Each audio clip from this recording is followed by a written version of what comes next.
Welcome to the Speak by Design podcast, where we study personal style, message structure, and message strategy so you can become a consistently compelling force. Let's get started.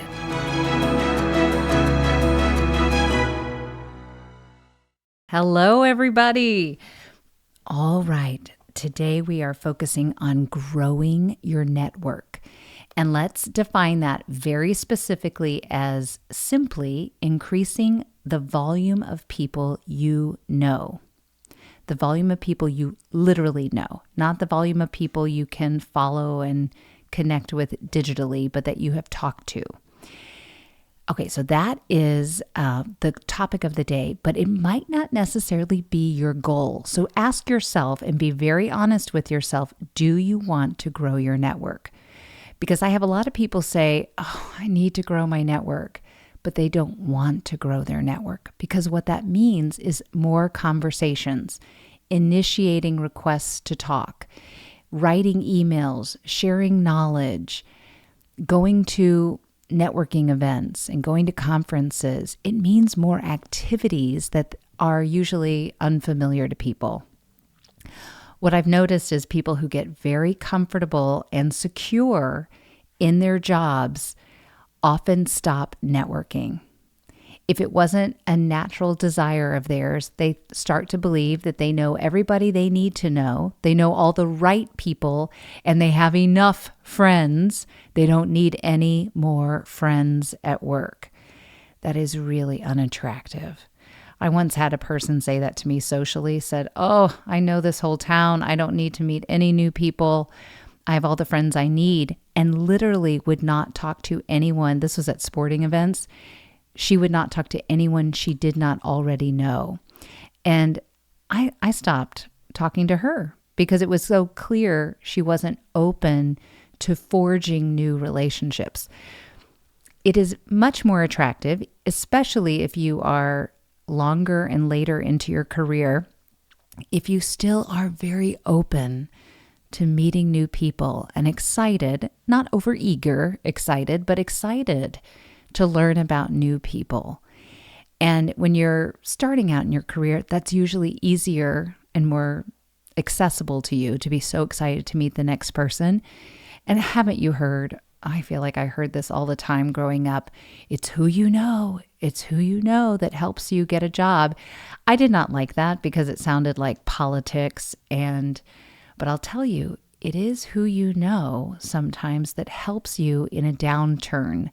So let's say there's a recession or the talent market is not as hot as it has been in the past. It is nice to have some friends you can reach out to in your professional network who will give you ideas, who will make connections for you and suggestions for you. So ask yourself, what is the value to you personally to grow your network? Maybe this is not the season where it is a priority, but if it is, I want to show you how. And we've got to get you very motivated to do things that you haven't done in the past, to do something different. And different could be joining new groups, talking to people you don't know. And sometimes there's a little trepidation there. So we're going to work on those thoughts. Even some of the ones we talked about in the connecting lesson are going to be very helpful here as well. And the first one being, I am open to meeting new people. I want to meet new people. That desire right there, can you make it genuine? And coming out of the COVID times where we became more isolated and comfortable being isolated, we have to now dust ourselves off and open ourselves up to new experiences. Well, what are the benefits of growing your network? Yes, it could help you for job opportunities. Yes, it could help you in knowledge sharing. If you're talking to people outside of your organization, they're going to give you ideas and knowledge based on what they're seeing in their work. And you're going to be sharing that way. You'll be commiserating. So personally, you're able to give and receive support. And lastly, and something you don't always see all the time, but it could lead to interesting partnerships and collaborations. So one great story about this, and there's so many that we could talk about. Do you remember when Bob Iger and Steve Jobs, who were positioned to be rivals and very distant people because they were at odds with one another, became friends? And then it led to collaborations with Apple and Disney. That is another outcome, another very positive outcome of growing your network, is it might lead to really good, healthy partnerships and collaborations for your business.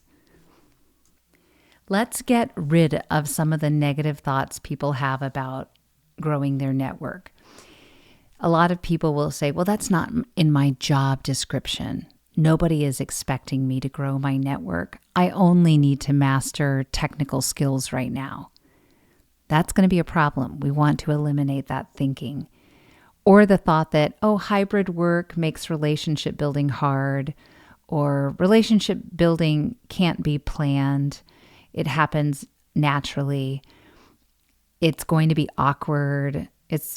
I only really need to know the people on my team or in my group. It's actually difficult to work with some of these people who have different styles than I have. All of that way of thinking that I just described is creating more distance and preventing you from growing a healthy network. So better thinking are going to be you focusing on loving asking questions, believing you're a great listener, enjoying talking about your experiences and background, and giving yourself the idea, like, let's say I work for company A, and I want to know everybody at company A versus I only need to know a few people at company A or just the people on my team. And also, what about this belief? I am adaptable. I can talk to anyone. I like meeting people with different working styles and different personalities than I have. See how different that is? That opens you up immediately. Let me share some activities, and we're going to focus on internal networking, and then we'll look at external. So some internal ways to grow your network are get better at personal conversations. Be able to move away from the work topic at the beginning or the end of a meeting and ask how somebody's doing, how their family is, what they did that weekend. Get into the personal side of their life appropriately.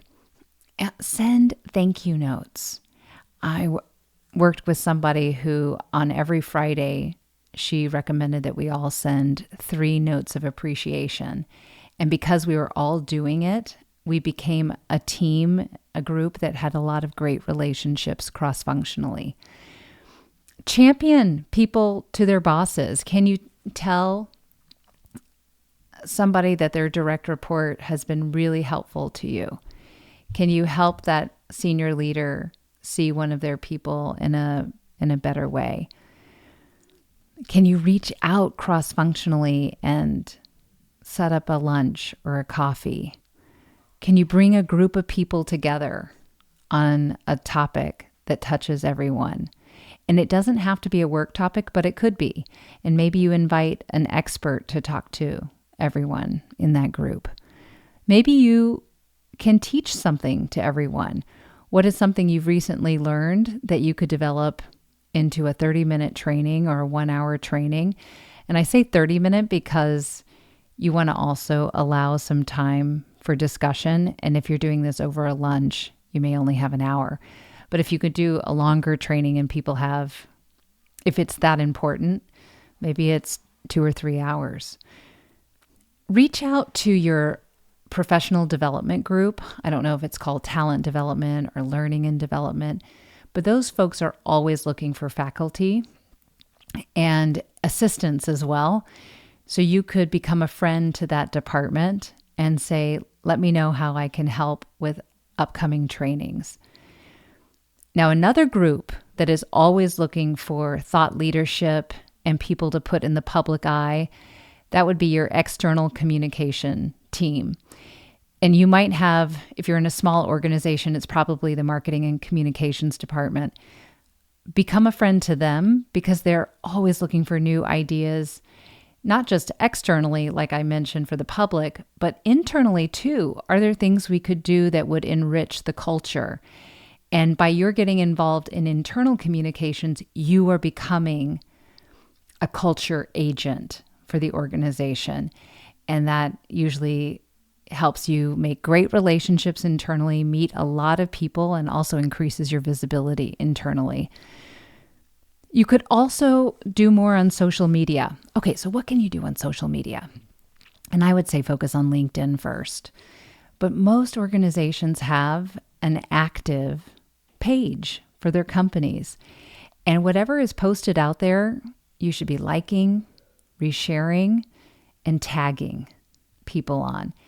And that helps you show very visibly your support for your current organization. My last idea for internal communications was inspired by a CEO who every Friday was putting out a message by video to his organization. And I've heard of a couple of CEOs doing this now. And they put out a weekly update in video form. Another senior leader, she did this for her holiday message. But putting out more video as a way to communicate with a broad team. And then another way to use video, and this is like video from your cell phone. This is good, high quality video from an iPhone, potentially. But this person made short learning videos that got posted on the learning management system internally and made a suite of videos that went viral inside the organization and turned this individual into a company celebrity. That's an idea too. Is there something that you have figured out that people keep asking you to teach others? Make it into a video series and give it freely inside the organization. So that helps you build relationships while you're sleeping. Now, when people reach out to you and say, "Oh, I watched your video," that just accelerates your relationship building. You still need to talk to those people. Like, growing a network is not about the number of followers you have. That's more about visibility. And we'll talk about visibility because it's important too.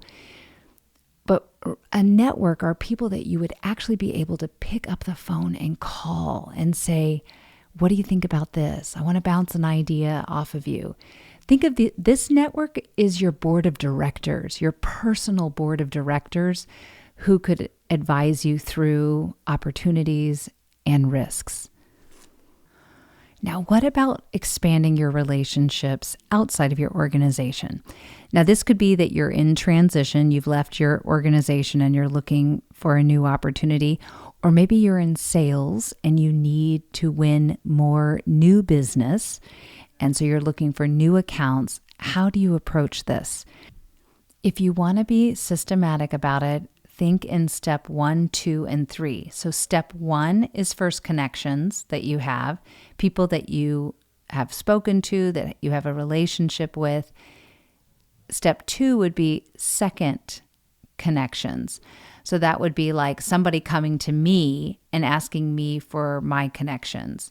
So Mary comes to me and says, "Stephanie, who do you know who is hiring?" And then I suggest, "Oh, Jim, Raphael, and Pratik are hiring." And those would be second connections to the person asking me. But third connections, we're starting to, on LinkedIn, third connection tiers are starting to get beyond the ease of reaching out to. But your first connections, reaching out to them personally and sharing something fun at first, like this. "Mike, I thought of you the other day. Somebody said XYZ. Do you remember when you said that a few years ago?" But something like a trip down memory lane, something fun, lighthearted. Then next email could be, "It's been a long time since we've talked. I'd be so curious to hear about how your organization is using generative AI." Or I'm just throwing out a hot topic, but make it very specific and logical, whatever you're curious about hearing or learning more about. But notice there's nothing in there about I'm asking that person for more business. I'm not asking them for a job. I'm not asking them to connect me with anyone. It's really light and fun and curiosity provoking. And that's the best way if you're wanting to go deeply like that. Now, other ideas are go to events. Find the events in your sector or the events that your clients go to and go to those events and talk to people and just be a friend. You're just being a regular person.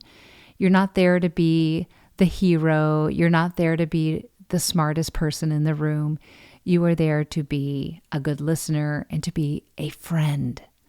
And that's going to help you connect with all those people more easily. So far, everything we've talked about has been very theoretical, and now it's time to put this into action. If you are going to grow your network, you need to start now putting time toward this.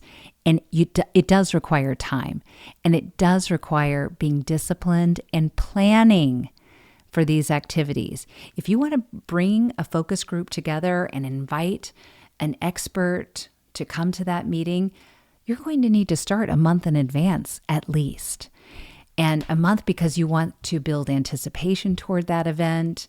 You want to make sure people can protect the time. You can't do that tomorrow. So that's why you've got to carve out time on your schedule. Literally make a block on your digital calendar that says networking or relationship building, whatever you want to call this goal of yours. I often tell people, like, let's go figure out how much time in your week are you going to devote to growing your network or building relationships. And we decide, is it 20%, 10%, 5%? Is it 60%? If you're in business development, it should at least be 60% of your time focused on having conversations and building relationships. 60%. And when people say 5%, I start to worry. I think, well, this isn't that great of a priority, or you must not be that concerned about your network. I would say 10% is the minimum. Once you're at 5%, you're already saying that you don't value this as an objective. And if it's not an objective, move on to something else. There are plenty of things you can work on. This is the thing that helps you be more interesting, helps you have better influence when you do present a new idea, because you have more supporters. You have a higher volume of people who will come to back you up. Let me give you some examples of what this could sound like as a commitment. So let's say you have determined that 10% of your week can go toward growing your network. That could look like this. I will write 5 emails of appreciation to former clients every Friday. And then maybe you block off 9 to 11 a.m. on Fridays for that. Or it could be, I will like and promote my clients' posts on social media and spend 2 hours per week on Monday mornings to do that. And you schedule this, you put it on your calendar. But other goals could be, next week, I will send a proposal to the learning group and suggest a training that could be facilitated remotely and accessible globally. And then you can suggest a topic or give them even a few options of topics to see if they want to test the market on which one is most interesting. Another idea is a commitment like this. I will visit the internal communications team and get to know them next week, then follow up with ideas of knowledge pieces that our group could put out in a series over the next 6 months. There's one more benefit I want to talk about to having a big network. It is that people talk about you. And we've had some funny things happen over the years, because what we do a very good job of is I study the people we work with. We have detailed surveys on the people who go through our programs, and we We keep very good records on people. So what has been fun is finding that, two of our clients that are completely unrelated are dating each other. And actually, we've had this happen multiple times where they're at different companies and they both say, well, I worked with Speak by Design. I worked with Speak by Design. And we just have so much fun discovering how connected our own clients are to one another. Working with multiple generations. So we have a grandfather, son, and grandson that we are coaching. And we've coached them at different seasons, not all at the same time. But that is an example of growing a network. And then, of course, there is the benefit of when you delight one client or one boss or one peer, they talk about you to other people. And they talk about you in a favorable way. And that starts creating a pulse around you when you're not even there. That makes it so much easier to call on new people or build new relationships because of the reputation that is surrounding you. And so for that, I hope you enjoy and commit to setting time and creating very clear actions and goals, writing those emails, liking posts, creating posts, offering to train people, offering knowledge pieces to help grow a very large, healthy, caring network of friends around you. That is all I have for you today. Take care, everyone.